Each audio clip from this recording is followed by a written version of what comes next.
Stack up, boys. It's time to breach into the best tactical FPS game on the market right now. By the door. Copy.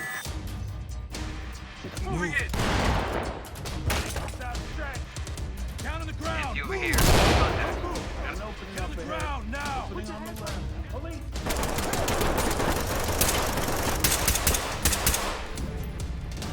Turn around and stay still. Got nothing here. I got it. Police, hands up! Talk. One suspect is down and alive. Oh, fucking drop the weapon and get down. Fire.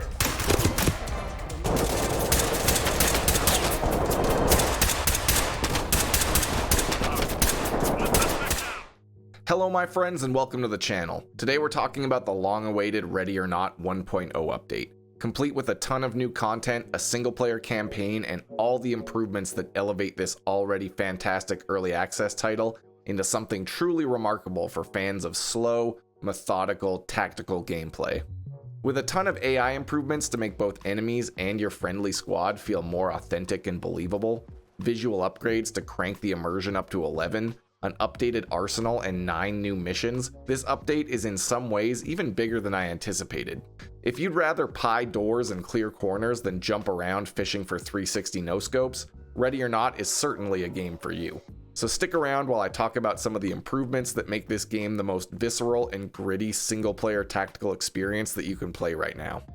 First up on the chopping block, I have to talk about the AI improvements, both on your team and the suspects downrange. The friendly SWAT AI have finally graduated from their tactical training, and they move, communicate, and interact with the environment in a very immersive and believable way. They're more than just bullet bait or flashbang dispensers now, and moving with them, commanding them, and watching them work feels consistently awesome most of the time. For the most part, you can actually depend on them to be covering the right angles, moving with each other and with you using pretty smart pathfinding, positioning, and timing. When you turn around and look at them spread out around a room, covering stairs properly, checking closets, and closing doors to eliminate angles, it's sometimes hard to believe that it's not all a scripted scene, but something that you set in motion dynamically with the freedom to do it any other way that you might choose. Their new behavior, with the added refinement of better animations for pretty much everything they do, makes them pretty damn immersive. But on top of that, you have a ton of new command options for the team that allow you to really fine-tune how you control them and how you can get your team to approach dangerous areas. You can choose how they organize when following you and how they stack up on doors. You can command them to peek or clear a threshold in several different ways. You can finally get them to use their 40mm launchers to send flashbangs deep into rooms. You can manually set fields of focus and cover for each team you control. And you can even order them to dynamically move in with you as the first one in instead of always being forced to be the last one in the stack. The smart context-sensitive order detection is also very much improved, giving you a lot more options to just click a single button and get the team to continue moving forward and breaching the next room, instead of having to constantly stop, go through the command menu, and send them in manually. You can even set what the default commands for certain situations will be in the main menu, so you have a lot of freedom here. The friendly AI also have a lot of pretty slick automated tasks that they do, like clearing smaller rooms that border a larger area with a quick peek, closing doors that they're covering next to so that they can't get shot in the back, automatically handcuffing suspects when the room is clear, and checking doors into the next room without being explicitly ordered to. I would like a bit of refinement in allowing us to set rules of engagement and forcing people like shield operators to always hold their shield out instead of switching back and forth, but those are pretty minor details, I think. While it isn't perfect, I really got a sense that I could kind of rely on the team to do minor tasks and make smart decisions most of the time, which frees up a lot of mental energy to focus on the next decision instead of micromanaging little things. One thing that I definitely wasn't expecting to be as cool as it is the improvements to how the squad communicate with each other and with you, the team leader. They have a ton of voice lines now, and a lot of them are honestly really useful and actually provide extra situational awareness if you pay attention to what your team is saying. They call out openings and hallways that you might not have seen. They announce when they're switching positions with each other in a pretty natural way, and they even tell you to get out of the way when you're blocking them. They very clearly call out locked doors, tripwires, and the locations of enemies and civilians, so you can let them peek a door and actually reliably know what's on the other side. They also have a much more varied set of voice lines for calling out to suspects and telling them to surrender, which creates a really epic soundscape when you're breaching rooms. There's explosions going off and gunfire and dudes shouting out orders and suspects telling them to F off or screaming that they're gonna kill you. It all adds to the intensity in a very real way. Enemy suspects also have a lot of AI refinements now. They have a much better sense of self-preservation, so they don't just rush the SWAT operators one at a time. They tend to barricade themselves in rooms and cover angles to make it more difficult for you to get to them. They stay quiet when they hear you coming so they don't give away their positions. They have much better and more varied animations for surrendering or for faking a surrender. They have a lot more voice lines, just like the SWAT members, so the back and forth shouting matches can be pretty intense. I would still say that some of the low tier criminals are still kind of too accurate sometimes, and they can just full auto you through a tiny crack in the cover every now and then, but for the most part it feels pretty damn good facing off against them. Again, it's not perfect, but all the AI upgrades combined together really enhance the immersion and make it much more intense to command your squad and follow them into the breach.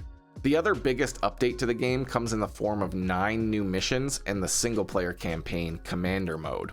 I've played 3 of the new maps so far, and all of them have been quite well designed, visually striking, and fun to play as missions. All of the maps have this insane level of detail that makes them almost uncanny in how realistic the locations are. They also provide multiple angles of entry, so you pretty much always have some kind of decision in how you approach a building or even a single room. Commander Mode is pretty basic as far as single player campaigns go, but it's a great addition, I think.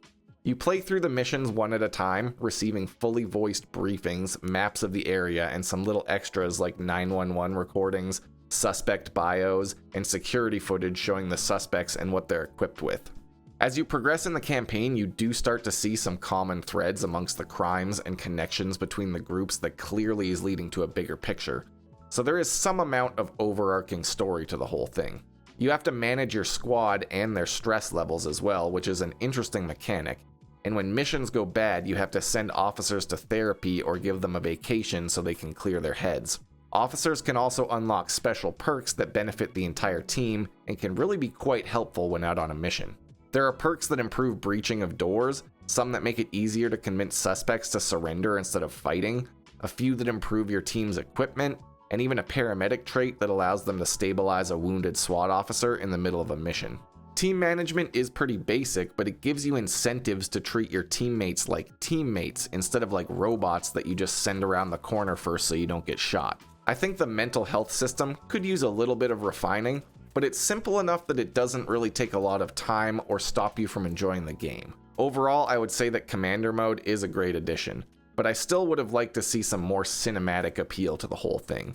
Simple short cutscenes introducing missions, animated briefings instead of audio logs, stuff like that.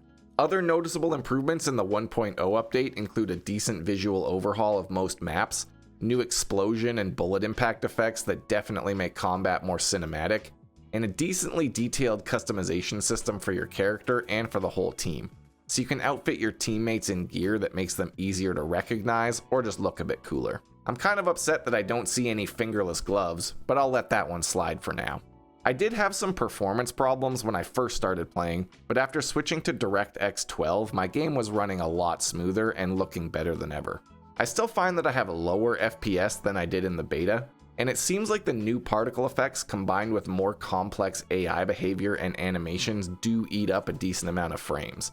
That being said, I have no doubt it will be optimized better in due time after they get feedback from the masses of people playing the 1.0 update. I highly recommend trying out this update to Ready or Not. Whether you play solo through the new Commander Mode or run co-op missions with friends, there's plenty of new stuff to experience and enough improvements to old content to make it worth replaying even if you've done it before. That's pretty much all I have to say about this new update though, so let me know what you think down in the comments. Has the 1.0 patch lived up to your expectations, or do you think it needs some more time to fine-tune everything? Thanks for checking out the video. I've got links to my Twitch stream and Discord server down below for anyone interested. And until next time, stay safe out there.